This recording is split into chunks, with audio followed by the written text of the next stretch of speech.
Okay, in the first place, I would like to thank the organizers of this exciting meeting. I would like to thank particularly Professor Carlos D'Ancona for giving the opportunity to be present at this meeting. I will be speaking slowly as requested by the organizers in order to facilitate the translation. Actually, I will be reading my presentation. A copy has been given to the translator in order to make it more clear for my fellow Brazilians. For those of you who might be interested in the presentation itself, it's available in my website, www.gilbertodenucci.com. You can download the presentation. My talk is entitled Nitric Oxide and Aging. I will be doing a brief and personally biased review of the main points about the physiopathological involvement of nitric oxide and some of the therapeutic targets that have been addressed successfully.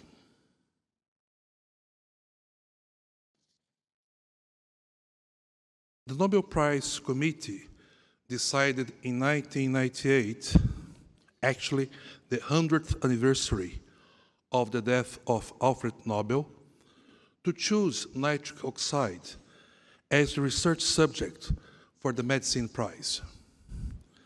This was no coincidence, since Nobel was related to the stabilization of nitroglycerin, itself a nitric oxide donor. The winners were as follows. Fred Murad, who is now professor of pharmacology at George Washington University in Washington, D.C. Fred did a very seminal work back in 1977, demonstrating that nitrovasodilators would cause smooth muscle relaxation due to the production of cyclic GMP. This again was not luck. Fred was a former PhD student of Gilman, who actually won the Nobel Prize years earlier on the role of cyclic AMP as a second messenger. Fred not only showed that nitrovasodilators stimulate soluble guanylate cyclase, but actually did the experiment showing by the first time that the gas nitric oxide stimulates soluble guanylate cyclase production, cyclase to produce cyclic GMP. In this paper, published in a rather known Ivy League journal, Fred actually proposed that nitric oxide could be an endogenous vasodilator. This was a tremendous discovery since, as I said before, in a personally biased view, most of the actions of nitric oxide is actually due to cyclic GMP production. Indeed, most of the therapeutic products in this field deals mainly with cyclic GMP and not with nitric oxide production. Chronologically, a second important discovery was made by Professor Robert Furchgott.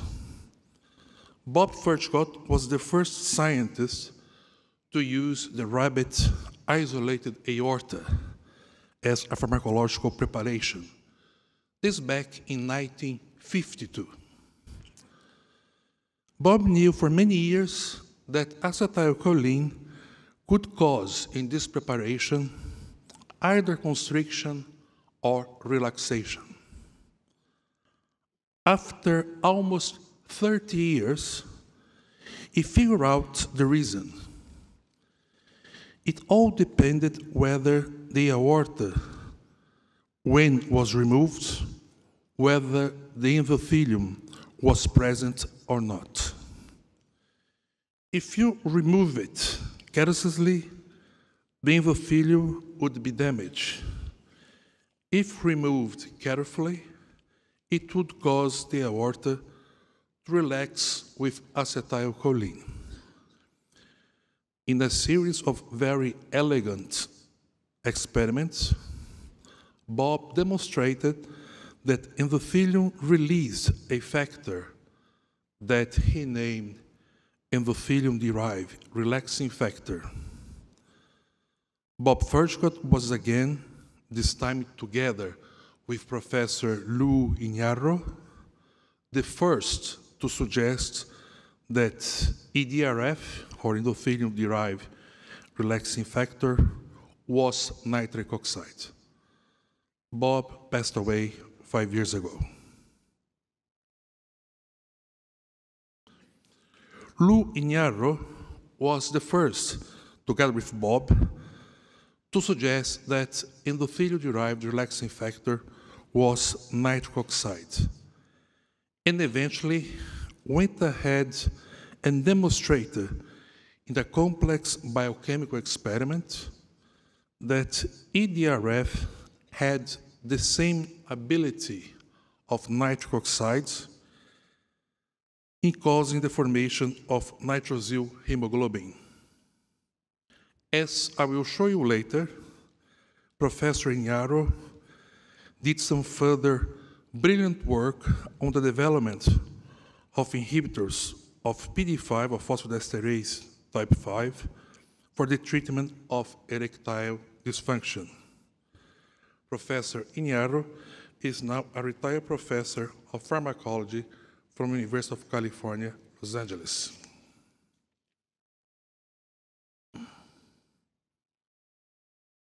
In this slide, I'll show you the basics of the nitric oxide pharmacology.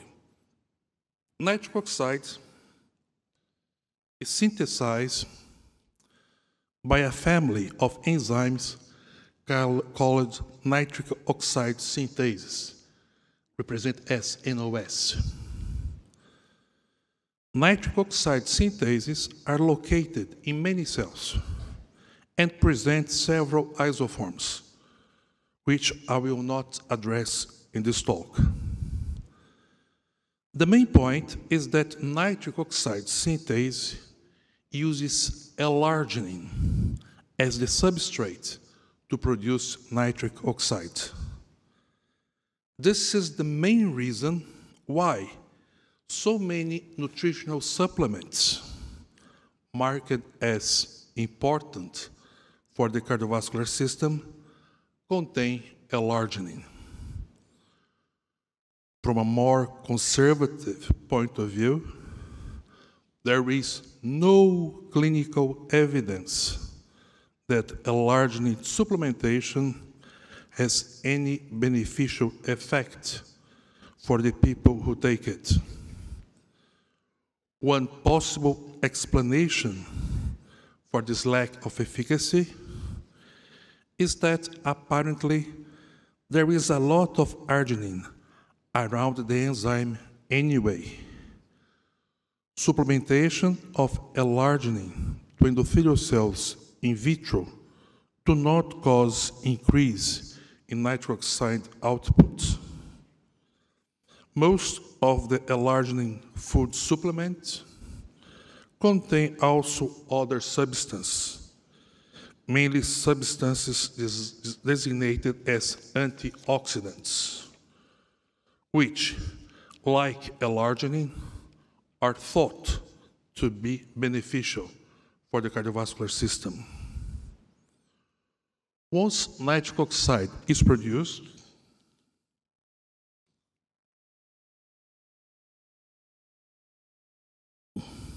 it will cause stimulation of soluble guanylate cyclase, an enzyme that's located in the cytoplasm of many cells.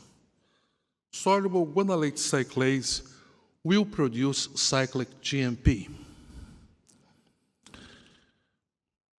which will cause a very important second messenger that by acting in other proteins, for example, cyclic GMP kinases, will cause vasodilation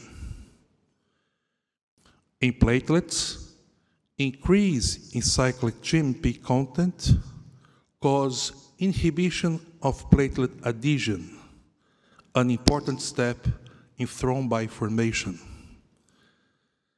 Cyclic GMP, like cyclic AMP, once formed, can be destroyed by a family of enzymes named phosphodiesterases. Some phosphodiesterases are inspecific, destroying both cyclic AMP and cyclic GMP, whereas some will have specificity for either nucleotide. For example, in mammalian Corpus cavernosum, actually in snake Corpus cavernosum too, the main phosphodiesterase isoform is PDE5. This explains the success of this class of compounds, PDE5 inhibitors, in the treatment of erectile dysfunction. PDE5 inhibitors will prolong the half-life of cyclic GMP, and therefore would cause larger and more sustained vasodilation, a fundamental phenomenon in the penile erection. And this is slightly more complicated. One can observe the cyclic GMP can be formed by either soluble guanylate cyclase or by particulate membrane-bound guanylate cyclase. Cyclic GMP, once formed, can act in several proteins, such as kinases dependent of cyclic GMP, can modulate cyclic nucleotide gated channels. Whether cyclic GMP can act as a secreted messenger is unlikely, since it's very hydrophilic and therefore difficult to cross the cell membrane. In the next 2 slides, I will show you the classical experiments of Professor Iñarro on penile function.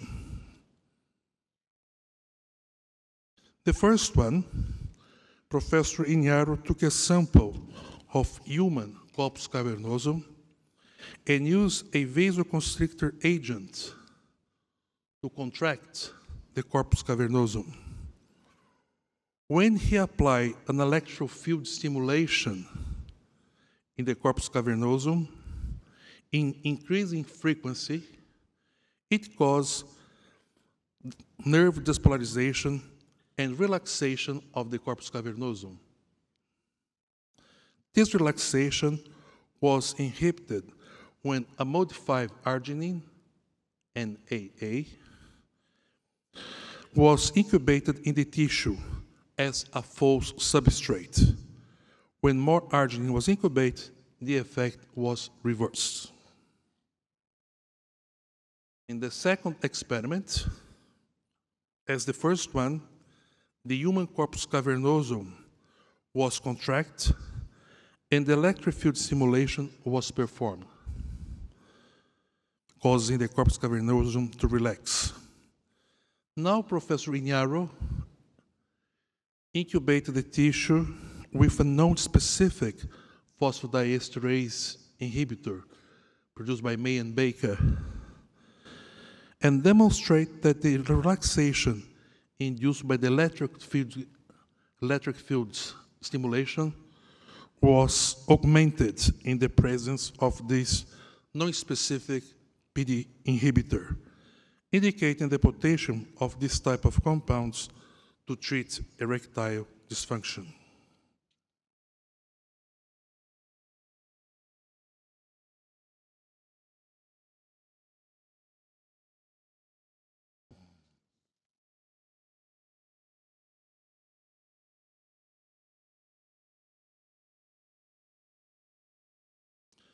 Several changes have been reported to occur in the cavernosal tissue with aging.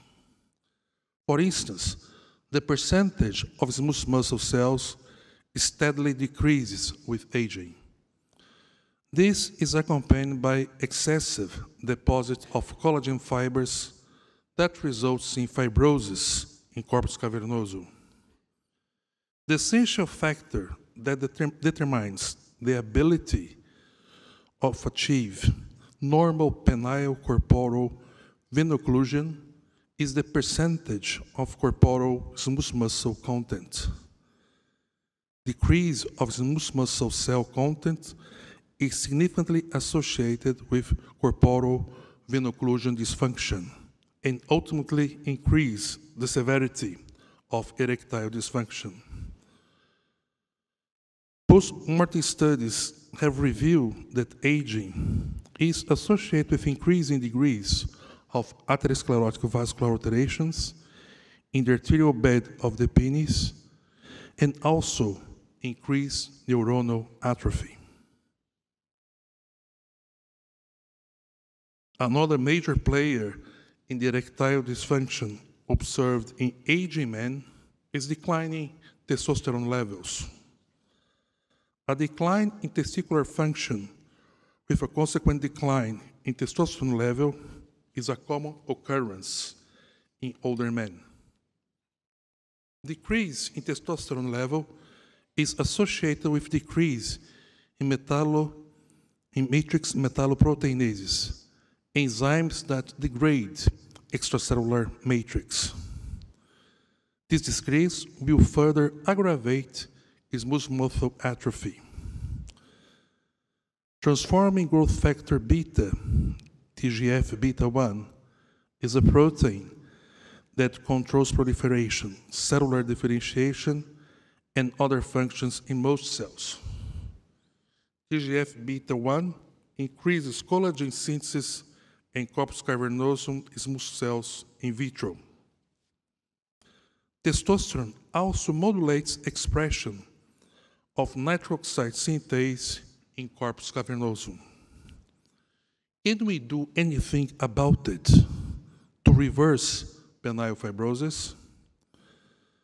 Since most of these changes are related to decrease bioavailability of nitric oxide and therefore of cyclic GMP, PDE5 inhibitors could be a therapeutic option. Indeed, studies in rats demonstrate that long-term sildenafil treatment improved endothelium-dependent cavernosal relaxation and prolonged this response in old rats. Also very important is the observation that chronic treatment with tadalafil improved endothelium function and morning erections in patients with erectile dysfunction.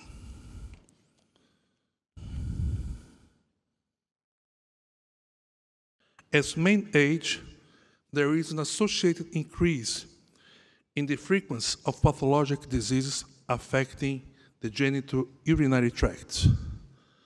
Most notable among these changes are the rising prevalence of lower urinary tract symptoms, LUTS, secondary to benign prostatic hyperplasia. LUTS, secondary to benign prostatic hyperplasia, consists of both voiding and obstructive symptoms, representing problems of bladder emptying and urine storage. Several mechanisms have been proposed, such as decreased nitric oxide production, autonomic hyperactivity, metabolic syndrome, and increase in the ROA kinase pathway. Decreased nitrogen innervation and NOS expression in the Asian prostate indicate the nitric oxide pathway is important in the development of LUTS.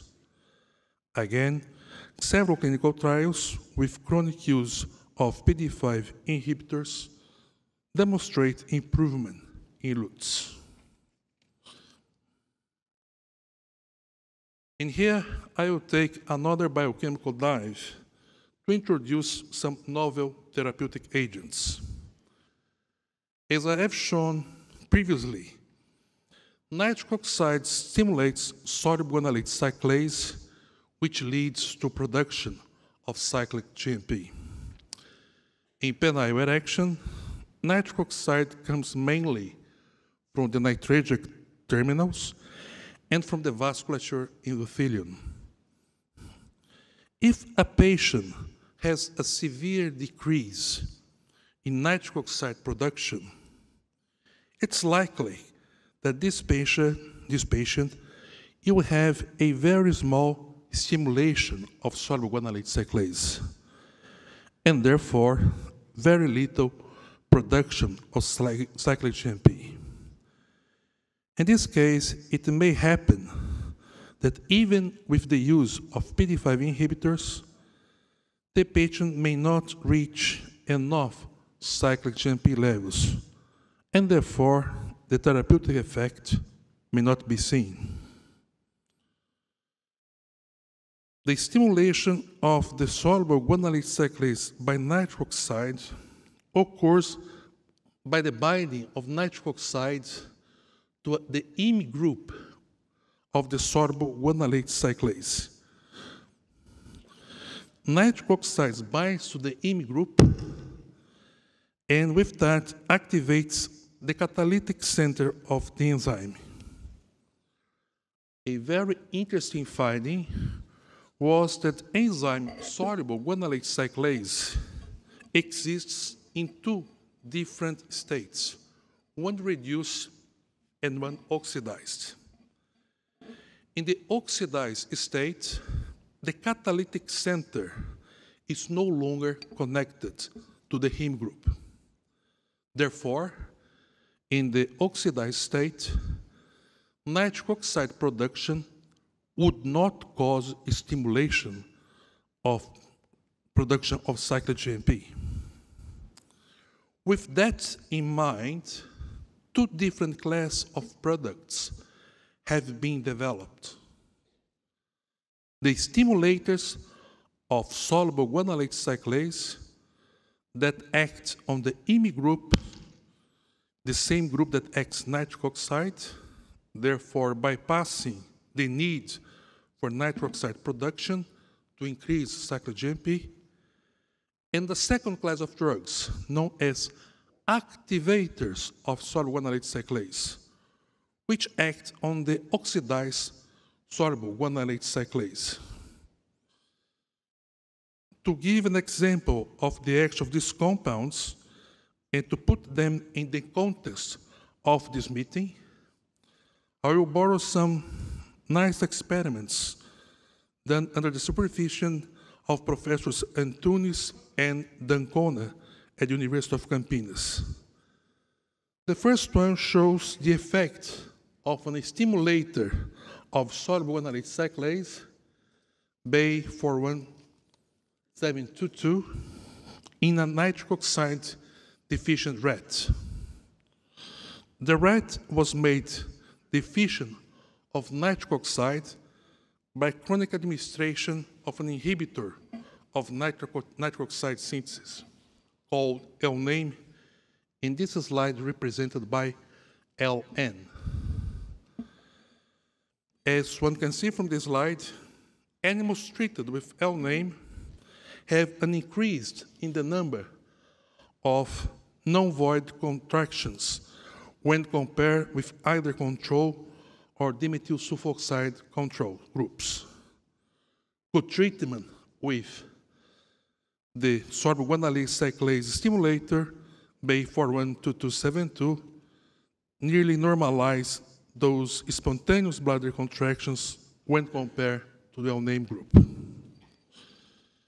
In the second example, the same group has evaluated the effect of a soluble guanylate cyclase activator in another experimental model of overactive bladder in obese mice. As you can see from this slide, the number of non-void contractions is substantially increased in obese animals compared to the lean mice. As seen in the previous model, treatment with the soluble guanylate cyclase activator base 602770 normalized the micturition changes in obese mice without affecting those parameters in the lean group. Reduction in skeletal muscle function occurred during the course of healthy aging, as well with bed rest or diverse diseases such as cancer and heart failure. Apart from exercise training, there are few options and no universally accepted pharmacologic therapies for improving human skeletal muscle function. In this recent paper by Melinda et al., the phosphodiesterase 5 inhibitor sildenafil were administered to healthy volunteers for 8 days, compared to placebo. Muscle performance was evaluated before and after treatment, and a skeletal muscle biopsy was performed at the end of the study. This study, the results show that following 8 days of treatment, subjects in sildenafil group completed significantly more successful repetitions relative to baseline when compared with those receiving placebo during repeated maximal isokinetic contractions. Skeletal muscle protein synthesis was also significantly higher in the group receiving sildenafil as compared to placebo group. Thus, PDE5 inhibitors represent a potential pharmacological strategy to improve skeletal muscle function. I will address now another common problem in aging, which is cancer and the relationship with nitric oxide.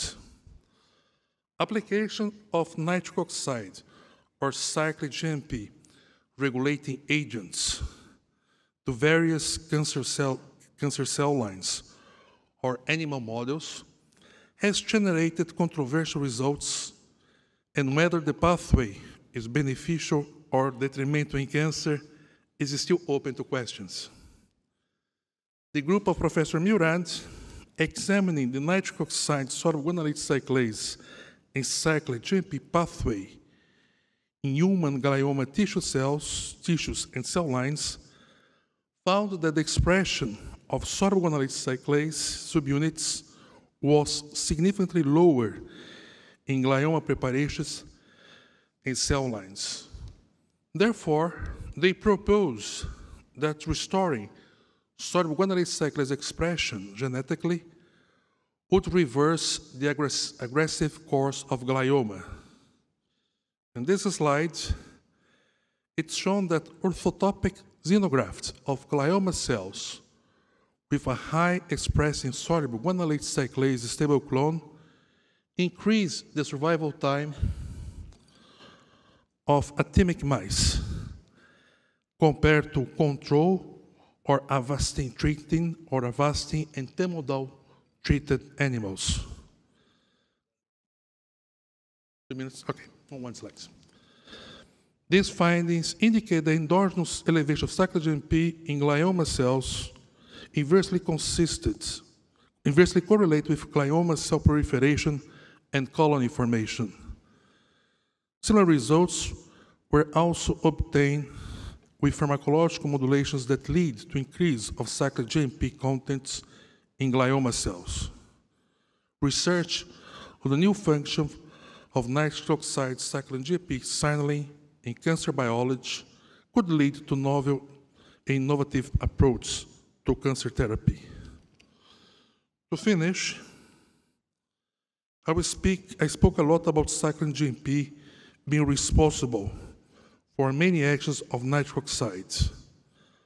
I will now cover actions of nitric oxides which are not related to cyclic GMP production. Nitric oxide is a relatively unreactive radical and cannot nitrate proteins. However, it's able to form other reactive intermediates that will have an effect on protein function and on the function of the entire organism. For example, the reaction between nitric oxide and superoxide anion produces a very reactive oxidant, peroxynitrite. Peroxynitrite reacts with tyrosine in proteins to form 3-nitrotyrosine. Nitration of tyrosine residue would compromise one of the most important mechanisms of cell regulation, which is the cyclic interconversion between phosphorylated and unphosphorylated form of tyrosine 3. 3-nitrosine levels tend to increase with age, as shown in this slide, in the liver of both old mice and rats. It does suggest that reactive nitrogen species damage proteins during biological aging. Okay. Nitrogen is not reversible, so whether the increase in 3-nitrotyrosine levels reflect an increase in oxidative stress or a decrease in the mechanisms of removing nitrate proteins remains to be further investigated. Thank you very much for